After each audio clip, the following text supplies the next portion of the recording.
মাহমুদ সাহেব উনি আমার ওই বইটার ভূমিকা লিখেছিলেন 21 অন্তর্মম বিকশিত করো। এই অন্তর্মম বিকশিত করো জবাব হিসেবে এই বইটা লেখা হয়েছে। তো আমার জানা ছিল না যে আপনারা এই বইটাকেই ইয়ে করেছেন, সিলেক্ট করেছেন এবং এই টাইটেলটাকে সিলেক্ট করেছেন। আমি সংক্ষিপ্ত সময়ের ভেতরে চেষ্টা করবো ইনশাআল্লাহ আপনাদের সম্মুখে এই হুকুম তালিম করার ইনশাআল্লাহ। এই বইতে আমি 21টা সংকট দেখিয়েছি। আজকের যুগ হচ্ছে 21 শতক, একবিংশ শতাব্দী যুগ, বিজ্ঞানের যুগ, আধুনিক যুগ, পোস্ট মডার্ন যুগ। এর আগে কিছুদিন মাত্র 30 বছর আগেও বা 25-30 বছর আগেও আমরা বলতাম বা আমরা শুনতাম যে মডার্নিটি, মডার্ন যুগ। এখন বলা হচ্ছে মডার্নের আধুনিক উত্তর, দ্যাট ইজ পোস্ট মডার্ন যুগ। এই যে বিভিন্ন সময় বিভিন্ন বয়ান নির্মাণ করা হয়, এই বয়ানগুলো একটাও মুসলিম উম্মাহ নির্মাণ করেন না বা করে না, করার সুযোগ নেই। বয়ান কোথাও নির্মাণ হচ্ছে এবং এই বয়ানের আঙ্গিকে আমরা আমাদের চিন্তা মানুষ তৈরি করছি, সাজাচ্ছি, প্রভাবিত হচ্ছে। তো ফলে এখন যদি এক কথায় বলতে বলা হয় যে ভাই 21 শতকের সবচেয়ে চ্যালেঞ্জিং ইয়েটা কি, তাহলে এক একজন এক একভাবে বলবেন। আপনার বোধ বিশ্বাস এবং আপনার বিবেচনা অনুযায়ী আপনি বলবেন। আমি বলি দ্য কার্সেস অফ দ্য সেঞ্চুরি, কালের ছবল। এখানে আমার একটা বই আসছে, এখনো প্রকাশকের টেবিলে, কালের ছবল। অন্তত 10 থেকে 11টা কালের ছবল আছে যেগুলোকে আপনি যদি আইডেন্টিফাই করতে না পারেন এবং যেগুলোর পাল্টা ন্যারেটিভ যদি ব্যক্তিগতভাবে, ইন্ডিভিজুয়ালি, আপনার কালেকটিভ না, আপনি, আপনার নাম আবুল খায়ের হোক আর আবুল বাশার হোক, আবদুল্লাহ হোক আর আহমেদ হোক, আপনার নাম সুমাইয়া হোক আর সাথী হোক আর যেই হোক, আপনি যদি আপনার একক চরিত্রে ওই কার্সেস অফ দ্য সেঞ্চুরির জবাব তৈরি করতে না পারেন, বিলিভ ইউ মি, এই জগতে, এই বিশ্বে আপনার অন্তত কোনো কাজ নেই, একমাত্র খাওয়া এবং ঘুমানো ছাড়া। পৃথিবীতে আপনি কোনো অবদান রাখতে পারবেন না। ওই পৃথিবীকে মুভ করা তো দূরের কথা, আপনি নিজেকে মুভ করতে পারবেন না, বরং আপনাকে প্রতি পরতে পরতে মুভ করে নিয়ে বেড়াবে। So be very careful, keep in mind যে আমাদের যুগ পরিবর্তন করা তো দূরের কথা, নিজেকে পরিবর্তন করতে হলে আগে আমাদের এই কার্সেস অফ দ্য সেঞ্চুরি, কালের ছবল জানতে হবে। এই কালের ছবলগুলো অনেকগুলো জানা আছে। যেমন ধরেন একটা ইদানিং কালে আপনি দেখছেন অনেকে সকালবেলা ঘুম থেকে উঠে চিন্তা করে আমি কি মেয়ে না পুরুষ। আইডেন্টিটি ক্রাইসিস একটা বড় সমস্যা হয়ে গেছে। ফেমিনিজম, লিবারেলিজম, অনেক ইসলাম প্র্যাকটিসিং যুবক, পুরুষ, মহিলা, ফ্যামিলি লিবারেল হতে হতে এমন অবস্থা যে ওখানে ইসলামের আর নামগন্ধ নাই। লিবারেল, অতি আধুনিক, পোস্ট মডার্ন, এরকম ইমপ্রেগনেশন অফ আইডিয়াস।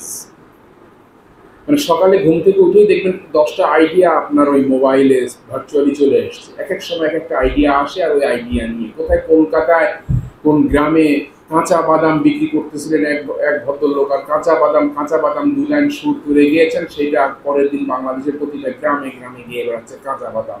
ইস্তাম্বুলে ওই যে আইসক্রিম বিক্রি করতেছে নেচে নেচে এক লোক, সেই নাচন এখন প্রতিটা ঘরে ঘরে। এটা তো বললাম জাস্ট কালচারাল ইনভেশনের একটা কথা, কিন্তু আইডিয়া জেনারেট হচ্ছে। এই আইডিয়াগুলো আমাদের দেশে, আমি আর নাম বলতে চাই না, ইদানিং দেখছেন কত নতুন নতুন মতবাদ আমাদের দেশে আসছে। তো এরকম ইমপ্রেগনেশন অফ আইডিয়াস। আমরা আজকে আপনারা 1 ঘন্টা যদি এখানে বসে থাকেন সময়, এই 1 ঘন্টার ভেতরে অনলাইনে যত ইনফরমেশন আসবে, আমরা এখানে যতজন আছি সবাই মিলে আগামী 1 বছরও যদি স্টাডি করি, ওই আজকের এই 1 ঘন্টায় অনলাইনে আসা তথ্যগুলো পড়ে শেষ করতে পারবো না। এত মানে ইনফরমেশনের এমন সয়লাভ হয়ে গেছে। তো যাই হোক, আমি যে কথা বলছিলাম, 21 শতকের চ্যালেঞ্জ ও যুব মানুষ। 21 শতকে এরকম অনেকগুলো চ্যালেঞ্জ আছে। এই চ্যালেঞ্জগুলো আলোচনা করতে গেলে 2টো স্টাডি সাইকেল করা লাগে, 2-4 ঘন্টায়। খুব সংক্ষেপেও যদি আলোচনা করতে চাই অর্ধ দিবস চলে যাবে, কারণ ওতে প্রশ্নোত্তর ব্যাপার স্যাপার আছে, বিতর্ক। আমি যদি এক নাগাড়ে বলেই যাই, আপনাদেরকে যদি বলার সুযোগ না দিই, আপনাদের কাছ থেকে যদি কোশ্চেন ইনভাইট না করি, দেন আমার এই আলোচনাটা ইন্টারাক্টিভ হলো না। ইন্টারাক্টিভ না হলে সেখানে জ্ঞানের বিকাশ হয় না, ইম্পোজিশন হয়, জ্ঞান এখানে ছুড়ে ফেলা হলো। আমি এমন জ্ঞানী নই যে আমি আপনাদেরকে জ্ঞান দিয়ে যাব, আপনারা সেটা রিসিভ করে নেবেন। এটা মুদিখানার দোকান না। জ্ঞান হচ্ছে এক্সপোজিশন হয়, চিন্তায় খোরাক, চিন্তায় ধাক্কা লাগবে, আপনি ভাববেন, আমার সাথে বিতর্ক করবেন, আপনার ভাবনার ভেতর থেকে নতুন একটা মতবাদ, একটা জ্ঞান, একটা আইডিয়া জেনারেট হবে। This is what call imposition, exposition of thoughts, চিন্তার উত্তর ইস্তিহাদ। এই ইস্তিহাদ না হলে শুধু শুনে শুনে মুখস্থ করে আর বিশ্বাস করে নেওয়া, আমার কথা শুনলেন না সেটাকে অকপটে বিশ্বাস করে নিলেন, এতে জ্ঞানের চর্চা হবে। তা আমাদের সবচেয়ে বড় সমস্যা হচ্ছে জ্ঞান সংকট, ঐতিহ্যের লালন বিকাশ, জ্ঞানের বইটা বই। দেখেন, যেহেতু আমি ধরে নিয়েছিলাম মাগরিবের আগেই সেশনটা শেষ হয়ে যাবে আমার ভাগ, তাহলে 30 মিনিট সময়। তো যেহেতু এখন আশ্বস্ত করা হয়েছে যে মাগরিবের পরে আর একটু সময় আছে, সেহেতু আমি একটু ইলাবোরেটলি যাব। জানেন কিভাবে ছোট্ট একটা ঘটনা কিভাবে ইতিহাস মোড় বদলে দেয়, এবং আমরা এতে একই সাথে আমাদের আর একটা দিক ফুটে ওঠে। আমার একটা বই আছে, Muslim a nation of the book, আলোর ফেরিওয়ালা, ছোট্ট বই। তো সেখানে আমি এটা আলোচনা করেছি, এখানে আলোচনা করেছি, সেটা হচ্ছে জ্ঞানের বইটা বই। আপনাদের এটা মনে হয় না, বা আমাদের ছেলেরা কিন্তু চিন্তা করে না যে সক্রেটিসের রিপাবলিক থেকে শুরু করে, সক্রেটিস, অ্যারিস্টটল, আর হচ্ছে কি বলে প্লেটো, SAP, সক্রেটিস, অ্যারিস্টটল, মাত্র 84 বছর বয়সের মধ্যে এই তিনটা দার্শনিক, এবং তারপরে একটা সামরিক অ্যারিস্টটলের ছাত্র ওই আলেকজান্ডার, মানে মাইটি পাওয়ার, সারা বিশ্বকে চেঞ্জ করে দিয়েছে। আপনাদের মনে হয় না, আমরা এটা কি ভাবনার উদয় হয় না যে কোন সময় থেকে 326 খ্রিস্টপূর্ব 430 থেকে শুরু করে ঈসা আলাইহিস সালামের জন্মেরও 430 বছর আগে থেকে বা 400 বছর আগে থেকে এই সক্রেটিস, প্লেটো, অ্যারিস্টটল এদের দর্শন চর্চা হচ্ছিল, অর্থাৎ গ্রিক হেলেনিক দর্শন চর্চা হচ্ছিল। এইটা হঠাৎ করে এসে এই সময় এসে এই পৃথিবীতে এত বিস্তৃত হলো কেন? তার আগে কেন হয়নি? হয়নি, এটা মুসলমানরা করেছে। কিভাবে করেছে? আমি ছোট্ট একটা ইতিহাস বলি, এই ইতিহাসটা দিলে আপনার চোখের সম্মুখে অনেক পর্দা সরে যাবে বলে আমার বিশ্বাস। এইসব আলোচনাগুলো বরং পরে করা যাবে। 752 খ্রিস্টাব্দে উজবেকিস্তানের পাশে একটা নদী আছে, উজবেকিস্তান থেকে এই পশ্চিম তুরস্কের অংশ দিয়ে বয়ে পশ্চিম এশিয়ার ভিতর দিয়ে বয়ে শির দরিয়া বলে, শির নদী। এখানে মুসলমানদের সাথে চাইনিজদের যুদ্ধ হলো। তখন আব্বাসিয়া খেলাফত কেবল নতুন প্রতিষ্ঠা হচ্ছে, এবং আব্বাসিয়া খেলাফত চাচ্ছে একটু বাহু বিস্তৃত করতে, জায়গা দখল করতে। চাইনিজদের সাথে যুদ্ধ হলো। এই যুদ্ধে, শির দরিয়ার যুদ্ধে 752 খ্রিস্টাব্দে মুসলমানদের হাতে, আব্বাসিয়া খেলাফতের হাতে কিছু চাইনিজ, ওরা পরাস্ত হয়, এবং কিছু চাইনিজ যুদ্ধবন্দী আসে, যুদ্ধবন্দী ধরা পড়ে। বহু যুদ্ধবন্দীকে হত্যা করা হয়েছে, এবং মৃত্যুদণ্ড, তাদের হাতে রক্তের দাগ ছিল, যারা মুসলমানদের বাড়িঘর পুড়িয়েছে, হত্যা করেছে, তাদের মৃত্যুদণ্ড দেওয়া হয়েছে। কিছু বিক্রি করে দাস হিসেবে অন্য জায়গায় চালান করে দেওয়া হয়েছে। কিছু যুদ্ধবন্দীর ভিতরে কোয়ালিটি, স্কিল কেমন আছে এগুলো যাচাই করতে যে 2 যুদ্ধবন্দীকে পাওয়া গেল চাইনিজ, যারা একটা স্পেশাল কোয়ালিটি ছিল, তারা কাগজের মন্ড বানাতে পারতো, কাগজ বানাতে পারতো। তো কাগজ তখন ছিল চাইনার একটা এক্সট্রা অর্ডিনারি ইউনিক অ্যাসেট। পাবলিকের জন্য এটা ব্যবহার বন্ধ ছিল রাষ্ট্রীয়ভাবে। পাবলিক যদি এটা ব্যবহার করতো, তাকে মৃত্যুদণ্ড দেওয়া হতো। এই কাগজ ব্যবহার করার মতো ক্ষমতা একমাত্র রাজ পরিবারের রাজাদের ছিল। তারা নিজেদের জন্ম তারিখ, মৃত্যু তারিখ, বা ওই কারো মৃত্যুদণ্ড দিলে বা ভালো কোনো ন্যাশনাল ইভেন্টের ক্ষেত্রে ওই কাগজে লিখে রাখত। তো যখন বলা হলো যে এই 2 যুদ্ধবন্দী এমন পাওয়া গেল যারা কাগজ বানাতে পারে, তো তাদেরকে বলা হলো, একজনকে মসুলে দেওয়া হলো আর একজনকে বাগদাদে রাখা হলো। মসুলও তখন নতুন একটা রাষ্ট্র প্রতিষ্ঠা হচ্ছে, এবং আব্বাসীয়দের সাথে তাদের খুব ভালো সম্পর্ক। মসুলে পাঠিয়ে দেওয়া হলো আর একজনকে বাগদাদে রাখা হলো। শর্ত হলো, তোমাদের মৃত্যুদণ্ড, তোমাদের প্রাণদণ্ড রহিত করা যাবে, স্পেয়ার করা যাবে, জীবন ভিক্ষা দেওয়া যাবে, যদি এই টেকনোলজিটা আমাদের মুসলমানদের হাতে তাদেরকে শিখায় দাও। খুব সহজ শর্ত, ওরা বানায়, মুসলমানদেরকে কাগজের মন্ড বানাতে শেখালো। এই কাগজটাকে বলা হতো গু জি, চাইনিজ ভাষায়, তাদের স্থানীয় ভাষা। এখন গু জি, আপনারা জানেন কা আল আনআম, মানে পশুর মতো, কা শব্দ আরবি শব্দ মানে হচ্ছে অনুরূপ, সাচ, লাইক। ইংরেজি যেটা বলে অনুরূপ, বাংলায় কা আরবিতে। তো এখন যখন গুজি বানাইতে দিল, আরবদের কাছে এর কোনো আগে কোনো নাম নাই, পার্সিয়ানদের কাছে কোনো নাম নাই। আব্বাসীয় খেলাফত প্রতিষ্ঠা হয়েছে বাগদাদে, পারস্য ভূমিতে, কিন্তু কাদের দ্বারা? আরবদের দ্বারা। তো আরবরা এই এই কাগজের নাম দেবে কি, গুজির নাম দেবে কি? ওদের কাছে তো কোনো তো আগে কোরআন বা হাদিস যেগুলো লিখতো হাড়, পার্চমেন্ট, চামড়ায়, পাথরে খোদাই করে লিখতো, এদের কাছে তো কাগজ ছিল না, এর কাজে এর কোনো নামও নেই। এখন ওরা বললো কা আল গুজি, ওই গুজির মতো, কা আল আনাম, তো সেরকম কা আল গুজির মতো। যেহেতু চাইনিজরা কাগজকে গুজি বলে, তো এরা বললো এই কাগজ হাতে পেলে বলতো কা আল গুজি। এই কা আল গুজি, কিন্তু পারস্যে ইরানিরা আল শব্দ ব্যবহার করে না, ফার্সি ভাষায় আল নাই। ওরা করলো কি, কা আল গুজি থেকে আলটা ড্রপ করে দিল, থাকলো কি কাগজি। এই কাগজ থেকে কাগজ। এই কাগজ যখন মুসলমানদের হাতে এসছে, খুব ভালো করে খেয়াল করবেন, এর 150 বছর পরে আল বিরুনি আর ইবনে সিনা, আল জাওহারি, এদের জন্ম। যত তথ্য, যত দর্শন, এরপরে সারা পৃথিবীর দর্শন, ভারতীয় দর্শন, ল্যাটিনিক দর্শন, হেলেনিক দর্শন, every single piece of knowledge around the corner of the world, এটা সমস্ত মুসলমানদের হাতে। মুসলমানরা তখন করেছে কি, মুসলমানদের নলেজ ডিসেমিনেট করার জন্য সারা পৃথিবীব্যাপী কাগজ ছড়িয়ে দিয়েছে।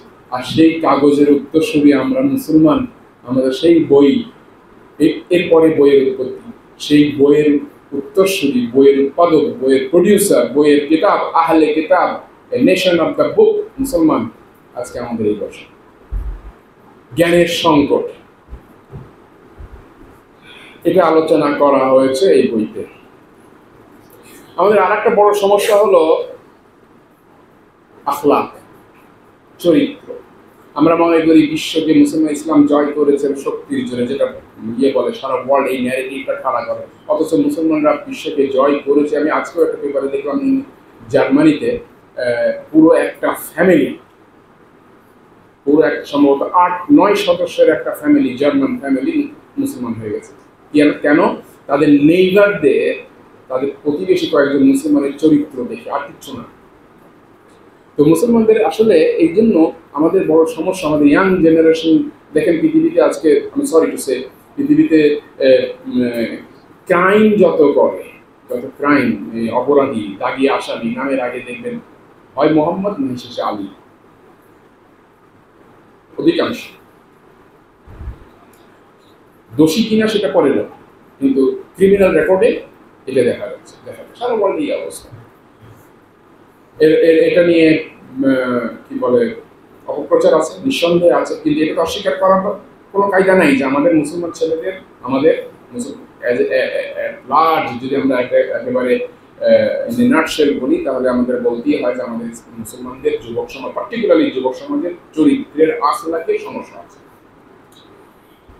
পৃথিবীতে আমি পৃথিবীর যে দেশে যখন যেখানেই গিয়েছি, বা আস্তিক নাস্তিক, হিন্দু, বৌদ্ধ, খ্রিস্টান, আমার বন্ধু বান্ধব, কলিগস যারা সাদা কালো, তাদের প্রত্যেকের একটা কমন বৈশিষ্ট্য, তারা হচ্ছে ইউনিভার্স তাদের বাচ্চাদের একটা ক্যারেক্টারিস্টিক চায়। মানুষ নিজে পেশা হিসাবে চোর, ডাকাত নাকি সেটা হচ্ছে পরের কথা, কিন্তু সে তার সন্তানকে চায় যে আইডিয়াল একজন আদর্শ মানুষ হোক। এই আইডিয়াল মানুষ, আদর্শ মানুষের জন্য 9টা ক্যারেক্টারিস্টিক্স থাকে, 9টা বৈশিষ্ট্য। পৃথিবীর প্রত্যেকটা বাবা মা এই 9টা বৈশিষ্ট্য চান, যে তার সন্তানের ভিতরে 9টা বৈশিষ্ট্য হোক, কিন্তু আসলে হয় না। 9টা বৈশিষ্ট্য একই সঙ্গে একই ফ্যামিলিতে একটা ছেলের চরিত্রের 9 বা মেয়ের চরিত্রের 9টা বৈশিষ্ট্য, ইটস হাইলি আনলাইকলি আজকের যুগে। চেষ্টা করে এই 9টা বৈশিষ্ট্য, অথচ মুসলমানদের একটা সময় ছিল, the reputation of the citizens for trustworthiness was such that their bare word was more relied on than a written contract is now among us. এই তথ্যটা দেওয়া হয়েছে, এই মন্তব্যটা করা হয়েছে কর্ডোবার মুসলমানদের, স্পেনের মুসলমানদের ব্যাপারে। একজন খ্রিস্টান রাইটার এই মন্তব্যটা করেছেন, কে আর্নল্ড টয়েনবি। আর্নল্ড টয়েনবি তার এক বক্তব্যে এক লেখকে man and the mother nature এই বইতে দেখবেন পরিষ্কার উনি মানবটা করেছেন মুসলমানদের ক্যারেক্টারিস্টিক্স, মুসলমানরা কেন পৃথিবীকে কিভাবে কত দ্রুত এত সহজে কিভাবে মেসমারাইজিং মন মাতানো অবস্থায় মুসলমানরা কিভাবে মানুষের হৃদয় জয় করলো এবং একটা সভ্যতা প্রতিষ্ঠা করতে পারলো, এর পেছনে কারণ ছিল কি?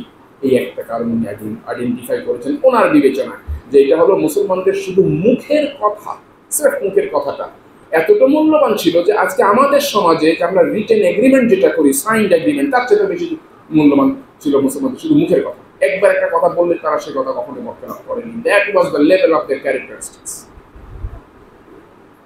এই 9টা স্টেটমেন্ট, যেটা 9টা অ্যাট্রিবিউটস যেটা আপনারা দেখছেন, এটা হচ্ছে ইউনিভার্সাল ক্যারেক্টারিস্টিক, প্রত্যেকটা বাবা মা চায়। কিন্তু আসলে এর সঙ্গে মুসলমানরা যদি পৃথিবী বদলাইতে হয় তাহলে তাদের আরো নিজেকে বদলাইতে হলে এর সঙ্গে আরো 2টা গুণ লাগবে।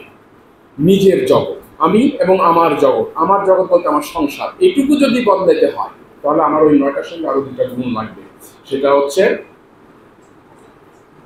মুত্তাকি, গড ফিয়ারিং, আল্লাহকে ভয় করে চলা, এবং রিপেন্টিং, তওবা করার অভ্যাস, ভুল স্বীকার করার অভ্যাস। আমি ভুল করেছি, আমি মানুষ, ভুল করেছি, সরি, আমি অ্যাপোলজি চাচ্ছি। এই অভ্যাসটা মানুষের কাছে অ্যাপোলজি, আল্লাহর কাছে চাইলে তওবা। এই 2টো গুণ, তাহলে 9টা 2টা 11টা গুণ যদি হয় তাহলে আপনি বলা যাবে আপনি আইডিয়াল মুসলমান। আপনার দ্বারা আপনার নিজের জীবনও বদলাবে, আপনার দ্বারা আপনার পরিবার বদলাবে, তবে সমাজ বদলাবে না। সমাজ বদলের জন্য এই 2টা গুণ, এই 11টা গুণ যথেষ্ট নয়। এর সঙ্গে আরো 2টো গুণ থাকতে হবে, সেটা হচ্ছে ইলমান নাফিয়ান। শুধু জ্ঞানী হলে হবে না, স্বচ্ছ জ্ঞানটা। কেন জ্ঞান? কোন জ্ঞানটা বর্জনীয়? যদি বর্জনীয় জ্ঞান হয়ে থাকে কেন বর্জনীয়? অর্থাৎ জ্ঞানের পেছনে জ্ঞান। মাইয়ুতুল হিকমা ফাকাদুতিয়া খায়রান কাসীরা। জ্ঞান কখন কোথায় কিভাবে প্রয়োগ করতে হয়, অথবা কোন জ্ঞান কখন কোথায় প্রয়োগ করা থেকে নিজেকে বিরত রাখতে হয়, এই জ্ঞানটাই হচ্ছে হিকমা। এই জ্ঞানটা আল্লাহ পাক যাকে দিয়েছেন তাকে অশেষ কল্যাণ দিয়েছেন। মাইয়ুতুল হিকমা ফাকাদুতিয়া খায়রান কাসীরা। এই ইলমান নাফিয়ান আপনার থাকতে হবে।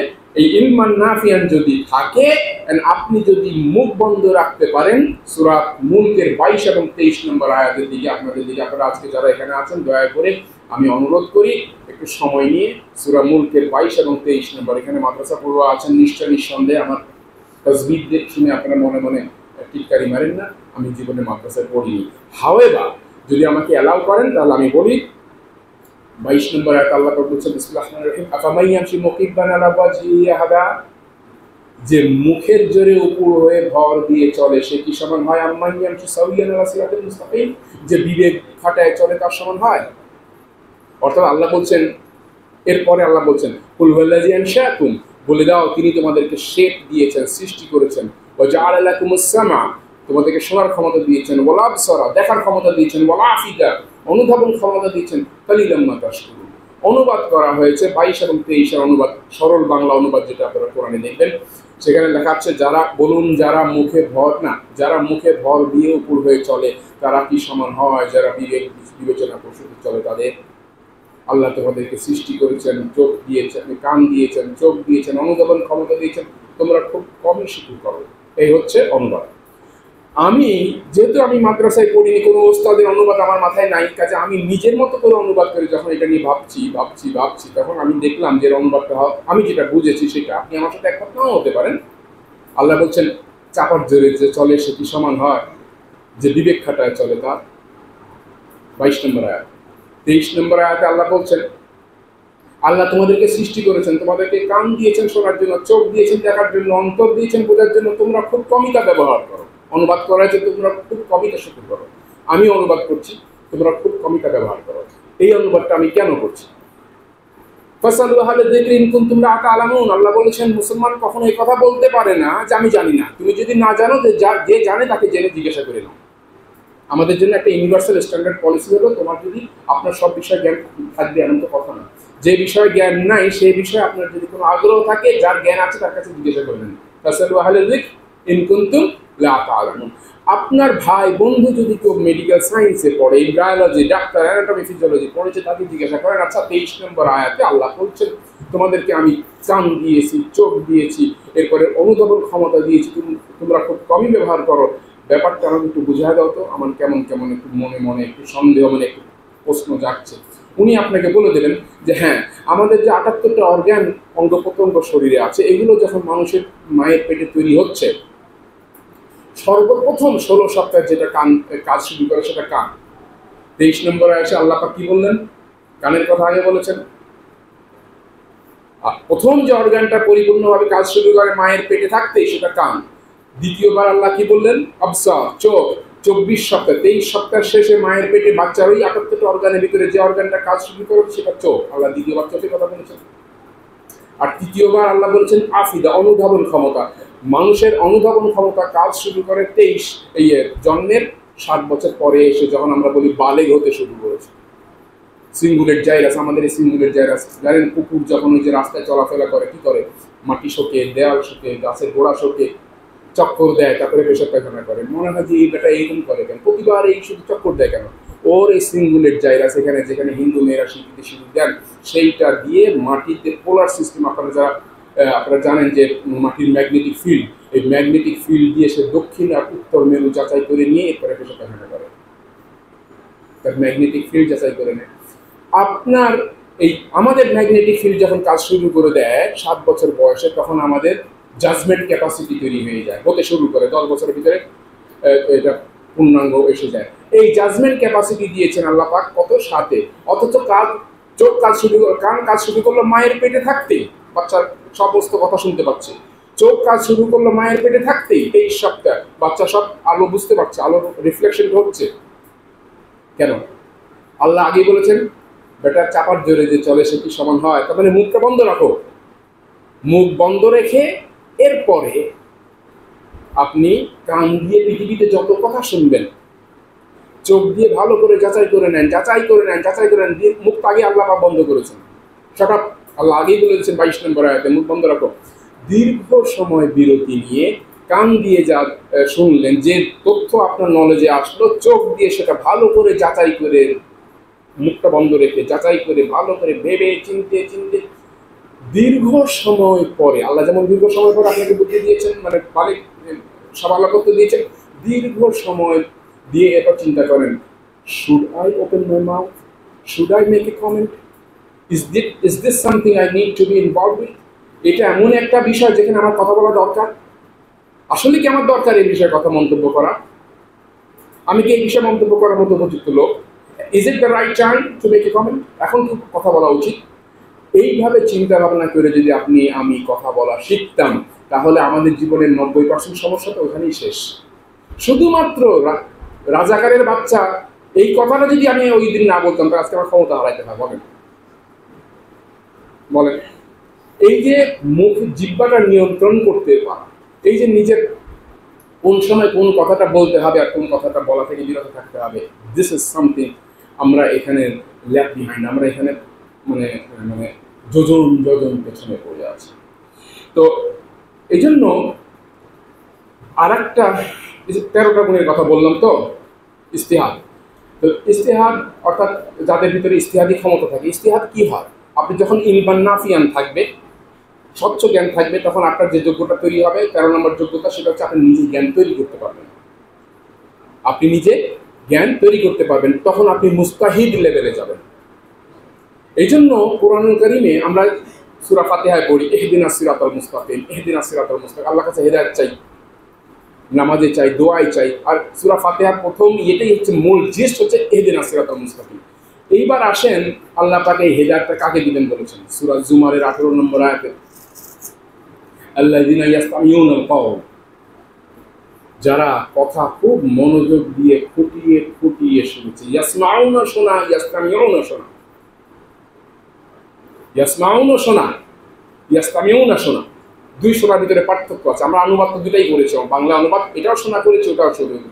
কিন্তু ইয়াসতামিউন হচ্ছে প্রত্যেকটা কথার রুট খুঁজে ভেঙে বক্তা এই সময় এই কথাটা কেন বললেন, ওই কথাটা বলার সময় সাইকোলজিস্টের যখন মানুষের কথা শোনে, তখন আমরা চিন্তা করি এই কোন কথা বলার সময় উনি গলা চড়ালেন, কোন কথা বলার সময় গলা নামালেন, কোন কথা বলার সময় আমার সাথে চোখের কন্ট্যাক্ট বিচ্ছিন্ন করে ফেলেন, কথাটা অন্যদিকে নিয়ে গেলেন, কোন কথাটা বলার পরে উনি থেমেছেন, কোন কথাটা বলার সময় একটু নিঃশ্বাস নিলেন। এই যে ফোনোটনিক, এগুলো বডি ল্যাঙ্গুয়েজের পার্ট। এগুলো দেখে আপনি বলে দিতে পারবেন যে লোকটা কি বলতেছে বা কোন কথাটা বলছে না। ধরা যায়, মিথ্যা কথা বললেও ধরা যায়, আর অসত্য কথা বললেও ধরা যায়, আংশিক সত্য কথা বললেও এগুলো ধরা যায়। তো যে কথা বলছিলাম, ইয়াস্তামিউন আল্লাযিনা ইয়াস্তামিউন কওল, যারা মনোযোগ দিয়ে কথা শুনেছে, ফাত্তাবিউনা আহসানাহু, এবং এই শোনা কথার মধ্যে যেটুকু কল্যাণকর, যেটা উত্তম, সেটা মন দিয়ে শুনেছে, সেটা ইত্তেবা করেছে, তার অনুসরণ করেছে। উলাইকাল্লাযিনা হাদাহুমুল্লাহ, তারাই হচ্ছে সেই গোষ্ঠী যাদেরকে আল্লাহ হিদায়াত দেন। ওয়া উলাইকা হুম উলুল আলবাব, আর তারাই হচ্ছে মোস্ট ইন্টেলিজেন্ট। তাহলে হিদায়াত পাচ্ছে কারা? হিদায়াত পাচ্ছে যারা কথা মনোযোগ দিয়ে শুনেছে, বিচার বিশ্লেষণ করেছে, এবং ওর ভেতরে শোনা কথায় যেটুকু উত্তম তার ইত্তেবা করেছে, মেনে নিয়েছে। উলাইকাল্লাযিনা হাদাহুমুল্লাহ, তারাই হচ্ছে ওই গোষ্ঠী যাদেরকে আল্লাহ হিদায়াত দেন। অথচ আমরা হিদায়াত চাচ্ছি, ইহদিনাস সিরাতাল মুস্তাকিম, ইহদিনাস সিরাতাল মুস্তাকিম, আল্লাহ বলে দিয়েছেন তাদেরকে কারা হিদায়াত পাবে। ওয়া উলাইকা হুম উলুল আলবাব, এবং তারা হচ্ছে ইন্টেলিজেন্ট। দেখেন, কোরআন কিন্তু হুদাল লিন্নাস, সারা বিশ্ব মানবতার জন্য। কিন্তু কোরআন তো সবাই বুঝবে না, সারা বিশ্বের মানুষ তো অনুসরণ করে, কিন্তু অনুসরণ করায় কারা? ইমাম ইবনে তাইমিয়া, আব্দুল্লাহ ইবনে আব্বাস, কিংবা আব্দুল্লাহ ইবনে মাসউদ, তো সবাই না। এরা হচ্ছে মুস্তাহিদ, জ্ঞান তৈরি করেছেন। ইমাম ইবনে তাইমিয়া নিজের থট, আমরা একটু আগে বলেছি ন্যারেটিভ, আজকে আমাদের সম্মুখে ন্যারেটিভ আসে, অথচ ন্যারেটিভ তৈরি করার কথা আমাদের মুসলমানদের। মুসলমানদের মধ্যে কারা করবে? আপনারা করবেন। আপনাদের মধ্যে কারা করবে? সব মুসলমান কোরআন পড়বে, কিন্তু সব মুসলমান এটা করতে পারবে না। কারা করবে? উলুল আলবাব। আর কোরআন কারিমে 16 জায়গায় উলুল আলবাব বলা হয়েছে কোরআনের বিভিন্ন astrology, hydrology, geology, politics, human anatomy নিয়ে বিভিন্ন আলোচনা করা হয়েছে। আলোচনা করার পর বলা হয়েছে এটার ভিতরে আয়াত আছে, নিদর্শন আছে, শুধু তারাই বুঝবে যারা উলুল আলবাব। এটি কোরআন সমস্ত মুসলমানের মানুষের জন্য হুদাল লিন্নাস, কিন্তু সবাইকে এটা বুঝবে না।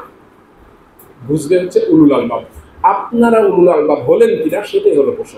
আজকে 21 শতকে এসে এইটাই হচ্ছে প্রশ্ন, যে আপনি মুসলমান ছেলে, মুসলমান যুবক, যেখানে শতকরা প্রায় মানে পারহ্যাপস 86% ইয়াং, আপনার মতো জেনারেশন, আপনার বয়সে বাংলাদেশি ইউনিভার্সিটি আসতে পারে না এই পর্যন্ত।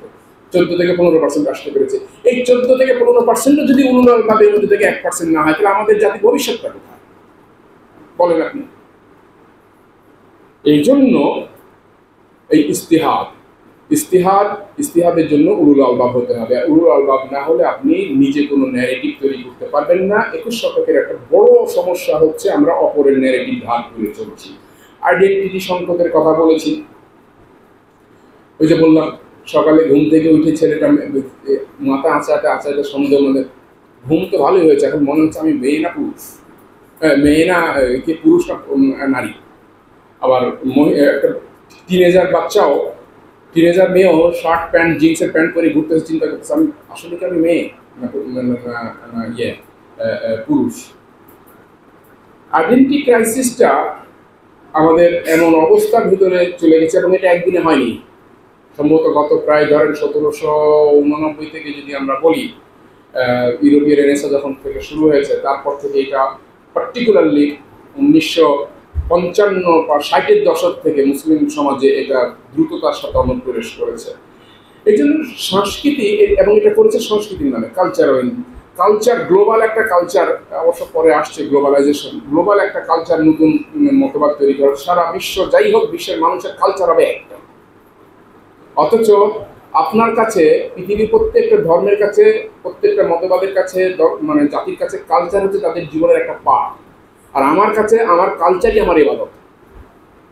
ইসলামের কালচারটাই হচ্ছে একটা ইবাদতটাই কালচার। ইসলামের যে কালচার, এই কালচারের মূল যে যেটা বলেছি, ওই যে 11 নম্বর যেটা বললাম তাকওয়া, 10 নম্বর তাকওয়া, এই তাকওয়া আল্লাহ ভয়, আল্লাহকে ভয় করে চলা, আল্লাহকে ভয় করে খাওয়া, আল্লাহকে ভয় করে বলা, আল্লাহকে ভয় করে বসা ওঠা। এই আল্লাহ ভয় হচ্ছে আমার সকল কর্মকাণ্ডের সেন্ট্রাল একটা পিভটাল পয়েন্ট। এইটা হচ্ছে আমার কালচার। এখন এই কালচারকে যখন আমি বের করে নিয়ে আসবো, অথবা এই কালচার থেকে যখন আমি বেরিয়ে আসবো, তখন আমার ভেতরে 5টা কনফ্লিক্ট তৈরি হয়। আমার আজকে সেটা আলোচনা নয়। Conflict with self, conflict with others, conflict with god, conflict with ideology, conflict with instincts. তো 5টা কনফ্লিক্ট, এই 5টা কনফ্লিক্টের আলোচনা এখানে সুযোগ নাই। আর ওই 21 শতকের চ্যালেঞ্জের বইতে ইতিহাস বিকৃতি নিয়ে কথা এসছে। ইতিহাস বিকৃতি হচ্ছে হিস্টোরি। দেখেন পৃথিবীতে সব জায়গায় সব ডিসিপ্লিন আছে। ইউনিভার্সিটিতে কত বিভাগ আছে, রাজনীতি, রাষ্ট্রবিজ্ঞান, তারপরে ইসলামের ইতিহাস, কিন্তু ইতিহাস বিজ্ঞান বলে কোনো সাবজেক্ট নেই। আছে? নাই, পাবেন না। কোনো ইউনিভার্সিটি নাই ইতিহাসকে চর্চা করে, ইতিহাসকে যাচাই করার জন্য কোনো সাবজেক্ট তৈরি করবে না কেউ। কারণ হিস্ট্রি হয়ে গেছে হিজ স্টোরি, যে লিখেছে তার গল্প। এই ইতিহাস হচ্ছে জ্ঞানের 3টা সূত্র আছে, ওয়াহি ও ইলহাম, হিস্ট্রি অ্যান্ড অভিজ্ঞতা।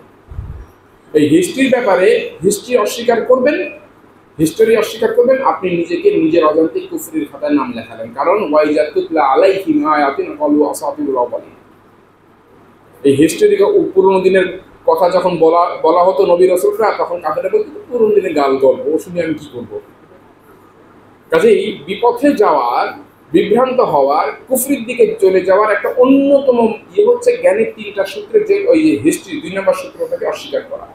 এটা করতে পারেন না আপনি। হিস্ট্রিটা হচ্ছে আপনি আপনার বাসার পাশে যে ড্রেন আছে, এই ড্রেনের ভিতরে পানি, এখন যে যাওয়ার সময় দেখবেন যে ড্রেন আছে, এই ড্রেনের ভিতরে পানিটা যতটা স্বচ্ছ, আপনাকে আমাকে যে ইতিহাস পড়ানো হয়েছে ওই ইতিহাসটা ওই রকমই স্বচ্ছ। আজকে যদি বলা হয় যে এরোপ্লেন উদ্ভাবন করেছে কে প্রথমে, বলবেন যে উইলিয়াম রাইট বা ভাতৃদ্বয়। আমরা তো ছোটকাল থেকে এটাই জানি।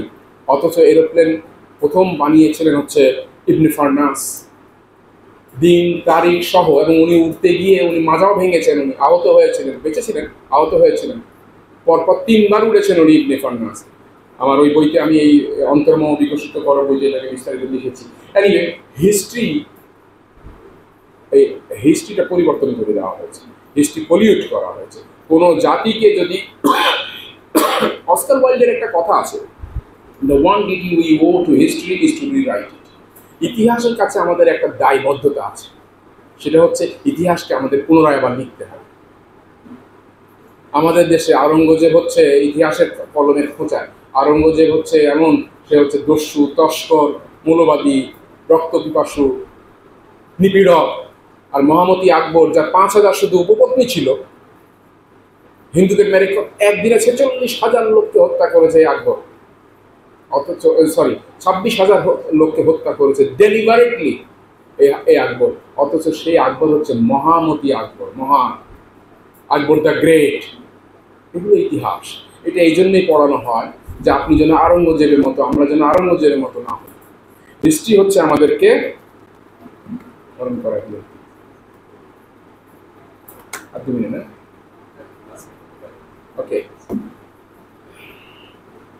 সভ্যতার ভিত্তি বিনাশ। এখন তো বিয়ে ছাড়াই অসুবিধা। জামাই একটা হচ্ছে যে বেশ কিছু কথা আছে। বিয়ে করে আগে আমাদের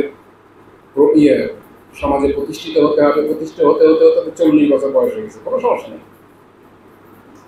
চাকরি বাকরি পেতে হবে, চাকরি পেলে হবে না, প্রমোশন পেতে হবে, বাড়ি কিনতে হবে, ইত্যাদি ইত্যাদি। এরপরে আর একটা গ্রুপ তৈরি হয়েছে, কামাই আছে, কামাই লাগলে জামাই লাগে না, কামাই থাকলে জামাই লাগে না। আমার টাকা আছে, কামাই আছে, চাকরি আছে, আমার জামাই লাগে না অবস্থাটাই। আবার কিছু ছেলে আছে যে বিয়ে করে খাওয়াবো কি বলবো, আমি নিজেই চলে না। দেখেন বাংলাদেশে 2 বছর আগেও তালাক হতো প্রতি 24 ঘন্টায় 26টা, প্রতি 24 ঘন্টায় 26টা। 2024 সালে এই তালাকের সংখ্যা নেমে এসছে, মানে বেড়েছে। প্রতি 38 মিনিটে একটা তালাক হয় এখন, প্রতি 38 মিনিটে একটা তালাক হয়। গত 3 বছরে তালাক বেড়েছে 600 টাইমস। পৃথিবীতে পিউ রিসার্চ তো জানেন আপনারা, সারা বিশ্বব্যাপী একটা খুব নাম করা একটা গবেষণা প্রতিষ্ঠান। তাদের যে গবেষণা ডেটা সার্ভে আছে, সেখানে তারা দেখিয়েছে যে পৃথিবীতে শতকরা 38টা পরিবার একান্নবর্তী এখনো টিকে আছে, ইউনিফাইড ফ্যামিলি। এখন সেই 38টাকে ওরা আবার যখন ধর্মভিত্তিক ভাগ করেছে, ভেঙে ভেঙে দেখিয়েছে, তখন বৌদ্ধদের মধ্যে শতকরা 54টা পরিবার এখনো টিকে আছে একান্নবর্তী, বৌদ্ধ ধর্ম।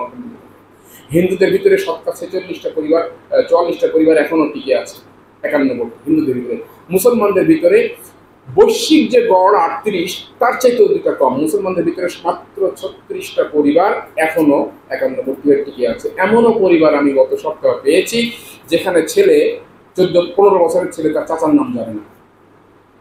বাংলাদেশে এমন অনেক পরিবার আছে যেখানে দাদা, চাচা, ফুবু বাচ্চাদের কাছে ভিলেন, একদম ভিলেন, এদের মতো খারাপ লোক হয় না। আর অনেক পরিবার নানা, খালা, নানি এদের মতো এদের ফেরেশতা। এই যে পরিবার ব্যবস্থা যে ফ্যাব্রিকটা ভেঙে দেওয়া হলো, অল্টার করলো, ওই পরিবারই সবচেয়ে বেশি নষ্ট হয়েছে। ওই ছেলেগুলাই বা ওই বাচ্চা, বাবা মা যখন বাচ্চাকে আমার কাছে টেনে নিয়ে এসে সেশনে বসাচ্ছেন, আমি যখন তার সাথে আলাপ করছি দুজনকে বাইরে বের করে দিয়ে, তখন ওই ছেলে সবচেয়ে বেশি ঘৃণা করছে তার মাকে। অথচ মায়ের বক্তব্য হচ্ছে যে, বাবার বক্তব্য হচ্ছে মা ছাড়া কিছু বোঝে না, রাইটলি সো, হওয়া উচিত। এবং বাচ্চাও মাকে খুব ভালোবাসে, রাইটলি সো। মার ধারণা হলো আমার বাচ্চা আমাকে ছাড়া কিচ্ছু বোঝে না, রাইটলি সো। কিন্তু তার ডিপ ইনসাইড ওই বাচ্চা ওই মাকে সবচেয়ে বেশি তার মায়ের ব্যাপারে ক্ষোভ। সাইকোলজির ভাষায় এটাকে বলে অ্যাম্বিভ্যালেন্স। অ্যাম্বিভ্যালেন্স হচ্ছে love and hate towards the same object. একই বিষয়ের প্রতি আপনার যত ভালোবাসা, সেই বিষয়ের প্রতি আপনার ক্ষোভ। এইটা যদি থাকে, অ্যাম্বিভ্যালেন্ট যদি আপনি হন, তাহলে যেটা হয় সেটা নিজের ভেতরে, বাচ্চার ভেতরে এমন কিছু পরিবর্তন, আচরণিক পরিবর্তন, বিহেভিয়ার ডিসঅর্ডার তৈরি হয় যে বাচ্চা নিজেকে কন্ট্রোল করতে পারে না। আজকে ঘরে ঘরে এই বাচ্চাটা আমরা দেখতে পাচ্ছি। আপনাদের মধ্যে কেউ আছে কিনা আল্লাহ কিন্তু সেই জানে, আল্লাহ মাফ করুন। কিন্তু অবস্থাটা এটা। তো বিয়ের ব্যাপারে, বিয়ে যে আমাদের একটা ইবাদত, যে ইবাদতে আপনি ইয়ের পরে আপনি দেখেন বিয়েতে, সময় শেষ না, শেষ করে বলছি আমি, 1 মিনিট সময়, 1 মিনিটের বিয়ের ব্যাপারে আপনাদের জন্য 2টো আয়াত আমি দিয়ে যাচ্ছি। মাফ করবেন, আমি দিয়ে যাচ্ছি বলতে আপনাদের আমি স্মরণ করা, আমি নিজেকে স্মরণ করাচ্ছি, আপনাদেরও স্মরণ করাচ্ছি। সূরা রুমের 21 নম্বর আয়াত আর সূরা আরাফের 199 নম্বর আয়াত। 199 নম্বর পার্টিকুলারলি ওখানে বিয়ের জন্য বলা হয়েছে যে লিতাসকুনু ইলাইহা, আর এক জায়গায় বলা হয়েছে লিয়াসকুনু ইলাইহা। বিয়ে হচ্ছে একে অপর, নারী পুরুষ একত্রিত হচ্ছে যেন সেখানে প্রশান্তি পায়। বিয়ে আমরা বউ বলি, স্ত্রী বলি, জজ বলে, আরবিতে জজ বলে। একমাত্র মানে প্রশান্তি, বারাকা তখনই আসবে যখন আপনার বউ, বিয়ে করা বউ জজ হবে। ইমরা যখন হবে লূত আলাইহিস সালামের স্ত্রী মতো, ফেরাউনের স্ত্রী মতো ইমরা হবে, সেখানে সে ঘরে শান্তি ছিল না। জাকারিয়া আলাইহিস সালামের স্ত্রী ইমরা বলা হয়েছে, সেখানে শান্তি ছিল না। আর সাহিবাতিহি আপনার সাথী যদি হয়, বউ তো সাথী হয়, সাথী যদি হয় সেখানে সেই সংসারে মানুষ হবে না। যে সংসারে বউ সাথী এবং ইমরা, সেই সংসারের সন্তান কখনো মানুষ হবে না, হতে হবে জজ। এই জজের জন্য মাওয়াদ্দাহ ওয়া রাহমা, 189 নম্বর আয়াত। এই আয়াতটাকে ভালো করে পড়বেন, তেলাওয়াতের জন্য পড়িনি আমি, খুব ভালো করে বলছি, ভেবে চিন্তে ভেঙে ভেঙে আল্লাযিনা ইয়াসতামিউনাল কওল, ওই ইয়াসতামিউন করে পড়বেন। দেখবেন যখন আল্লাহ পাক শর্ত দিয়েছেন, বিয়ের উদ্দেশ্যই হলো নারী পুরুষ একে অপরের কাছে শান্তি, প্রশান্তি, ইন্টিগ্রিটি এগুলো পাবে, এবং সেখানে মাওয়াদ্দা ওয়া রাহমা থাকবে। এবং বাচ্চা যখন মায়ের পেটে মাত্র 4 মাস পার করে 5ম মাসে পড়লো, তখন থেকে এই বাবা ওই বাচ্চার প্যারেন্টিং করার জন্য তার জন্য ওয়াজিব হয়ে গেল।